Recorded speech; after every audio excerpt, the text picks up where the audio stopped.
नमस्कार, आप सभी का स्वागत है आप सभी के अपने चैनल जय गुरुदेव उत्तराखंड पर। कामना करते हैं कि आप और आपके परिजन सभी स्वस्थ होंगे। इसी कामना के साथ आइए बढ़ते हैं आज के इस दिव्य क्रमांक की ओर। क्या आपने कभी सोचा है कि समय सिर्फ घड़ी की सुइयों से नहीं चलता, बल्कि कुछ सभ्यताएं समय को संदेश की तरह पढ़ती थीं। आज हम आपको एक ऐसी ही सभ्यता के रहस्य में लेके चलेंगे जो कि आपके जीवन में बहुत ही अद्भुत संदेश आपके लिए लेकर आई है, जिसे बहुत ही प्राचीन तथ्यों पर हमने तैयार किया है और आप तक इस ज्ञान को लेकर आए हैं, ताकि आप आने वाले अग्रिम कुछ दिनों में सावधान होकर इस तिथि को, इस समय को बिल्कुल भी अपने जीवन से अलग न कर पाएं और इसके रहस्य और इसके लाभ को अपने जीवन में आकर्षित करने के लिए तत्पर रहें। तो इसीलिए अगर आप तक भी आज का ये क्रमांक पहुंचा है तो बड़े ध्यान से इस क्रमांक को आपने सुनना है, क्योंकि क्रमांक के ठीक अंत में आपको एक ऐसी तारीख, एक ऐसे समय और एक ऐसे संदेश के बारे में पता चलेगा जिसे सुनकर आप आने वाले कुछ दिनों में इस तिथि की तैयारी कर लीजिएगा और निसंदेह इसके लाभ आपको बहुत ही रहस्यमय तरीके से प्राप्त होंगे। तो इसीलिए क्रमांक की हर बात को सुनना, समझना आपके लिए बहुत जरूरी है, तभी ये अद्भुत ज्ञान, ये प्राचीन सभ्यता का रहस्य आपको समझ में आ पाएगा। तो आइए प्रारंभ करते हैं आज का ये दिव्य अध्याय। आज हम आपको एक ऐसी सभ्यता के रहस्य में लेकर चलेंगे जिस सभ्यता का नाम माया सभ्यता है, जिसके कैलेंडर ने 200 साल पहले ही एक संकेत छोड़ा था और वो संकेत आज इसी समय फिर से जाग रहा है। माया सभ्यता के लोग सिर्फ खगोल शास्त्री नहीं थे, वो समय के दार्शनिक थे। उनके लिए हर दिन सिर्फ 24 घंटे नहीं, बल्कि एक ऊर्जा तरंग था जो ब्रह्मांड से जुड़ा होता था। माया सभ्यता ने कई कैलेंडर बनाए और उन कैलेंडरों में एक रहस्य हमेशा बहुत ही दिव्य तरीके से छिपाया जाता था और उस रहस्य के साथ साथ एक ऐसा संदेश भी उसमें बना रहता था जो कि व्यक्ति के जीवन में बड़े उछाल लेकर आ सकता था। समय के बहुत बड़े चक्रों को दर्ज करता था हजारों साल तक इस सभ्यता का ये रहस्य।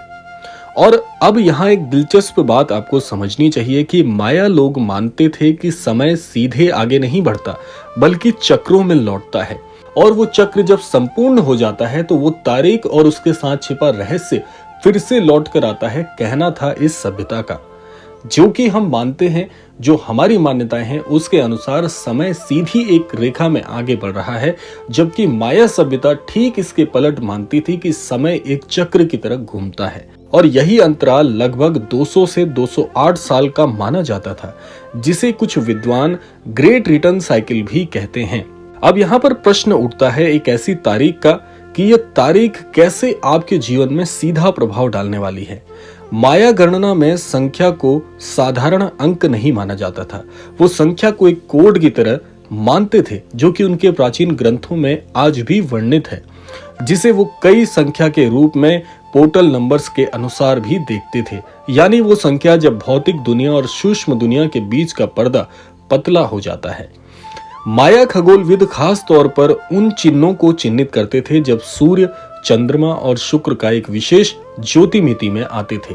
और आश्चर्य की बात यह है कि कई बार ये संयोग महीने की 11 तारीख पर बनते थे।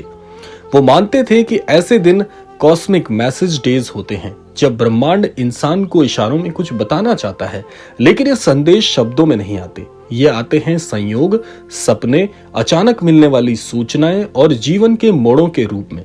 माया कैलेंडर में जब कोई चक्र पूरा होकर फिर से उसी गणितीय स्थिति में आता है तो वो कहते थे कि समय ने अपना दरवाजा फिर से खोल दिया है। अब प्रश्न आता है कि ये क्रमांक किस चीज पर आधारित है। देखिए, अब 200 साल का चक्र इसलिए महत्वपूर्ण था क्योंकि इतने समय में सूर्य, चंद्रमा और शुक्र लगभग उसी कोण पर लौट रहे हैं जैसा वो पहले किसी ऐतिहासिक मोड़ पर हुआ करते थे। और इतिहास बताता है कि ऐसे चक्रों के आसपास ही बड़े बदलाव हुए, जिनमें नई खोजें, नई चेतना और पुराने भ्रमों का टूटना पाया गया। अब बात करते हैं आने वाली एक तारीख, जो कि बहुत विशेष होगी, जिसका संबंध प्रत्यक्ष रूप से आने वाली 11 तारीख से जोड़कर देखा जा रहा है। ये तारीख केवल कैलेंडर का पन्ना नहीं, ये उस चक्र के पुनः सक्रिय होने का प्रतीक भी है जो पिछली बार लगभग 200 साल पहले देखा गया था।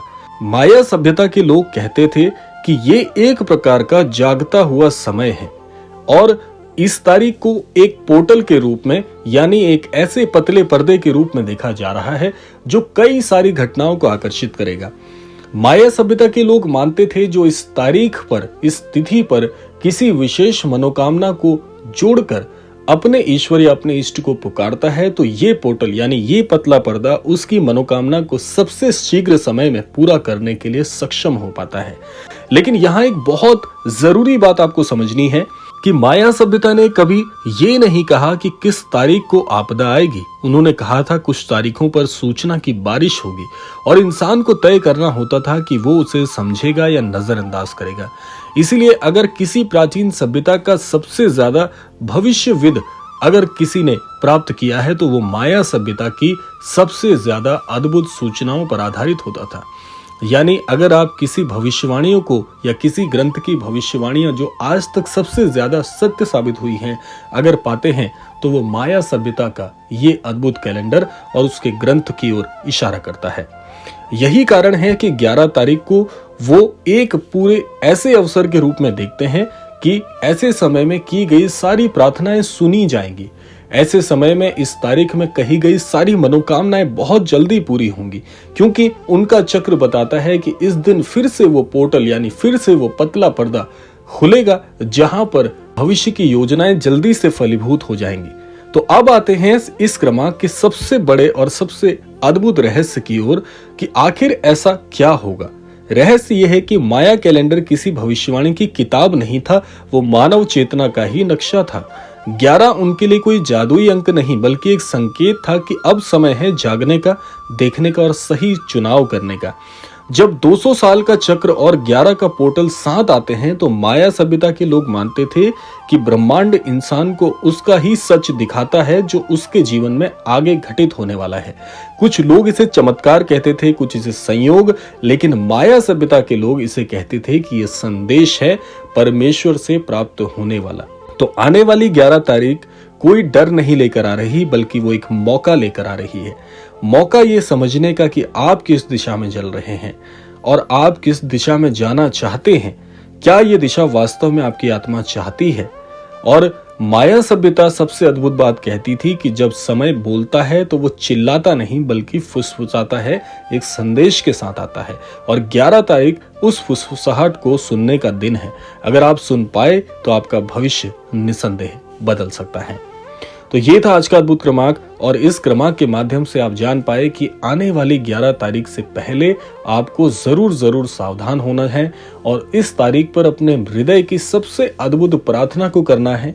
इस तारीख पर अपनी सबसे बड़ी मनोकामना को ईश्वर को बताना है, क्योंकि माया सभ्यता के अनुसार इस दिन कही गई हर प्रार्थना सुनी जाएगी। इस दिन बोली गई हर मनोकामना बहुत जल्दी पूरी हो जाएगी। तो कामना करते हैं क्रमांक आप सबके लिए फलदायी होगा। इसी कामना के साथ समय आता है विदा लेने का। यही कामना करना चाहूंगा कि श्री महाराज जी सभी को सन्मति और सद्बुद्धि की प्राप्ति कराएं और इस संपूर्ण सृष्टि का, इस संपूर्ण लोक का कल्याण हो। इसी कामना के साथ विदा लेते हैं। मिलते हैं अगले क्रमांक में। तब तक के लिए जय श्री राम, जय गुरुदेव, जय उत्तराखंड।